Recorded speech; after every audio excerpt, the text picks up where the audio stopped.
What is happening, everyone? Welcome to Mailbag Monday, episode number 8, the Ocho.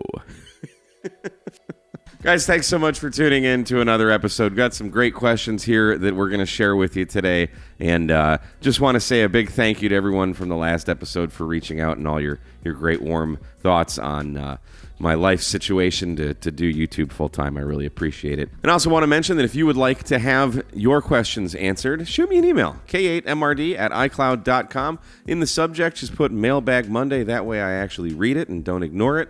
And maybe you will be featured on an episode of Mailbag Monday in the future. So keep the questions coming, and I'll do my best to try and answer them poorly. So let's dive right in. First question we got is about the Triplexer that we were using at Winter Field Day. And Austin's asking, where did you get that Triplexer? I have a friend that I do POTA with, but we can't operate 2 stations at the same time. We'd also like one for our club for Field Day. Now, keep in mind, Austin, the Triplexer is designed to be used with multiple radios on one antenna. So you are going to need a multi-band antenna to do that, and you're also going to need bandpass filters for your stations for best results. But to answer your question, we're simply going to go to dxengineering.com, okay? We're going to type in multiplexer. That's what they're called. And you can see we've got all kinds. Here's a quadplexer. Here's a triplexer. You've got different power ratings, different bands. Here's 40, 20, 15, and 10. For 200 watts, here's 20, 15, and 10 for 200 watts. And as we scroll down, you can see there's a whole bunch of them. The one we were using at Winter Field Day was this guy right here for 2,000 watts, go big or go home, for 20, 15, and 10 meters.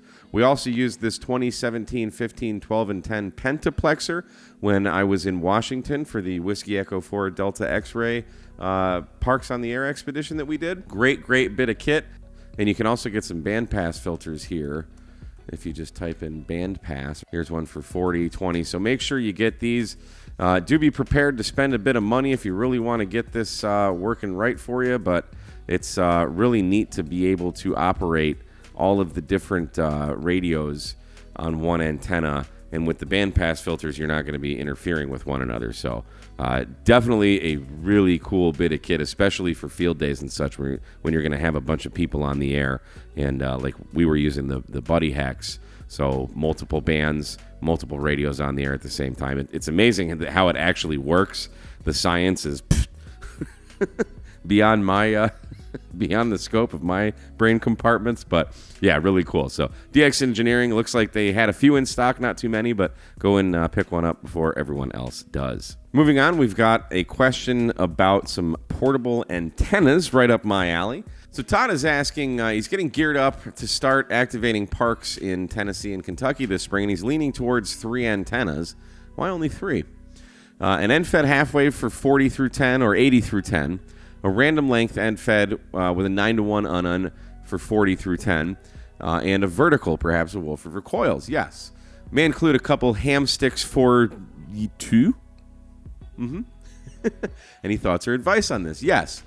I think you're definitely on the right track for sure. You're thinking good thoughts. I always recommend having at least one type of kind of wire antenna and one kind of vertical. So you're right in line there. The 40 or the 80 through 10 end-fed half-wave, that's really going to come up to how much wire do you feel like putting up.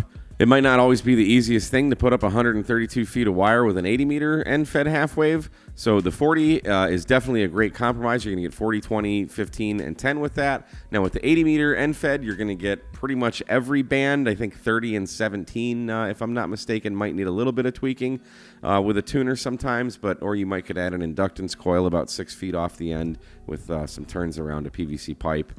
But it's a long antenna, but they work great. A vertical like the Wolf River Coils, I said it 100 times, the Wolf River Coils is the first commercial antenna I ever bought for a reason. It's 80 through 6, very, very easy to set up. It doesn't take up a big footprint, and it works. I mean, it gets out. I've made a lot of contacts with the Wolf River Coils. Now, for the 9-to-1, I've been a huge fan of the 49-to-1 end-fed half wave for quite a while now, but as the bands are starting to open up now, I often find that I want to get on 17 meters, and my 40-meter end-fed half wave isn't resonant. So a 9-to-1 antenna is a great option to get all of the bands. The caveat is that now you have to bring another bit of gear with you, and you need some sort of portable tuner and a pigtail to go from your radio to the tuner, and then from the tuner to the antenna. But man, they work. I've did the Pactena 9-to-1 I have. I've done a couple videos on that. The thing works fantastic. It's a shorter antenna, too. It's only 41 feet, so even less length of wire to have to worry about. So definitely have a wire and a vertical, because you really never know what your situation is going to be, especially when you're going to new places that you haven't scoped out before. You might bring your 80-meter end-fed along and realize that you don't have anywhere to put it up, or the place that you have to put it up has a lot of traffic, there's a lot of people there, whatever. So yeah, definitely have some options. Ham sticks are always a great thing. They're inexpensive, they work well, and especially if it's raining or the weather sucks outside, you can just throw them on a mag mount or on a trunk mount or something, and get on the air very, very easily and very, very quickly and very, very effectively. So yeah, I would say get them all, honestly. But at least go with one wire and one vertical for sure. So great question. Thanks for asking. Our next question has to do with mapping of your activations. This viewer is asking, he saw in a video I showed a map of my activation, all the stations and your park in the middle, just like on Whisper. How did you do that? What app or site did you use? So there's a couple things you can do to use this. So first and foremost, I just use my Hammer's logging software, and you go to this QSO map tab. So you've got tabs here for spots, map, and entries. And as you start making contacts, because your grid is going to be filled in at the top when you put your park in, it's going to know where you are, and it's going to take the grid squares from your contacts. It doesn't get every single person, but this is how I usually pull it, just from the Hammers app. Now, there's also another way to do this. You can go to qsomap.org. You'll have to create an account, and you can upload your ADIF files and get a map that looks like this.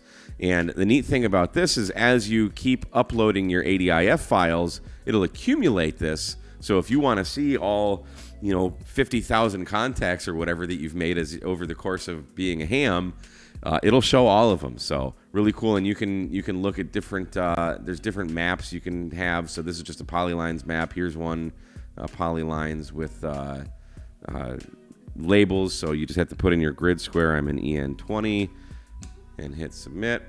And now you can see that all of these labels are on there if you want to identify what contact is where. So that's a really neat website to go to. It's free of charge. They do take donations if you want to help support them. So those are two different ways to do it. I love seeing where I'm getting out. So the fact that Hammers has that built in automatically is just fantastic. So there you go. Great question. Our next question has to do with Wolf River Coils again, a very popular topic on the channel here. This one specifically is asking, I have to replace the whip for my Silver Bullet 1000, and should I get the stock one or the MFJ 1979? So that is a fantastic question, one that I get a lot, and I'm really torn on the answer, and I'll show you why.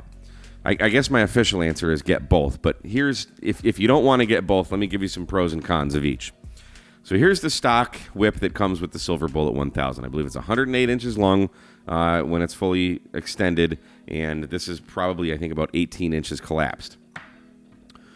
The MFJ 1979 is 17 feet when it's fully extended and about 2 feet when it's collapsed. So there is that bit of difference in length, which may or may not matter depending on your portable situation.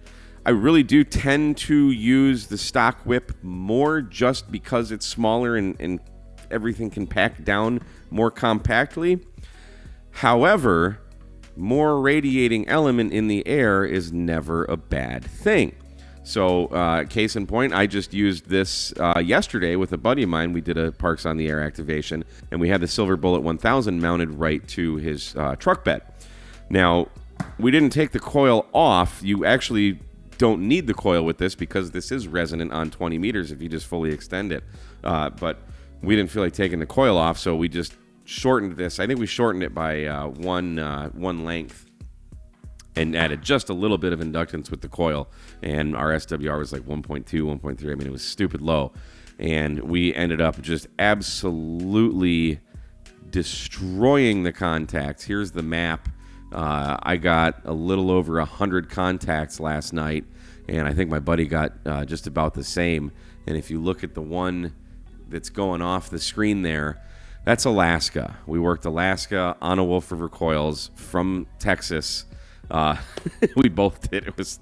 It's always awesome working Alaska. So it's kind of, you have to weigh the pros and cons of, do you want a more collapsible whip or do you want more radiating element in the air?